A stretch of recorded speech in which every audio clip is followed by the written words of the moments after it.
Winston was not to be a player underestimated, simply because he wasn't holding Garner, Marshall, etc., but he was a very fine bowler.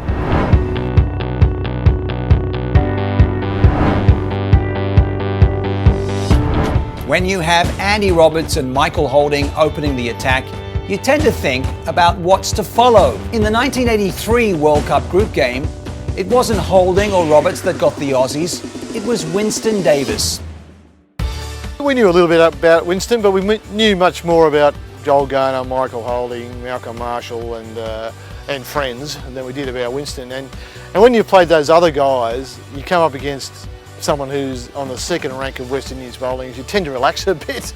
Australia had lost to Zimbabwe in their opening match, while the West Indies had been done in by Kapil Dev's Indians. Both teams were desperate for a win. Chasing 253, the Aussies lost their openers early, but Kim Hughes and David Hooks were putting up a fight when Clive Lloyd called upon Davis. But Winston was a pretty good bowler. I mean, we played him a few times and after that, and he knew what he was doing, and he certainly knew what he was doing on a seaming wicket at Headingley. Davis was different to his fellow fast bowling greats.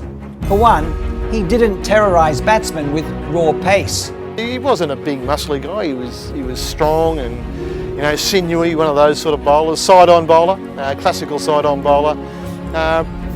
Pretty whippy arm action. And if I was comparing to someone, it might be to Paul Rifle. I think he had very similar build, very similar bowling action, and they bowled similar stuff. They bowled mostly outswing and they hit the seam a lot, and they did it at pretty good pace. That afternoon, he got rid of both Hughes and Hooks to break the back of the Australian chase. He bowled a great length for Headingley.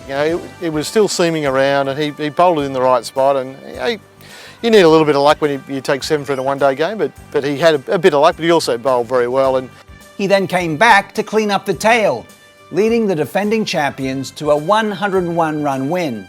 Sometimes when you're playing any opposition, you can see and sense that the opposition, a player is doing really well, and a bowler's really on song.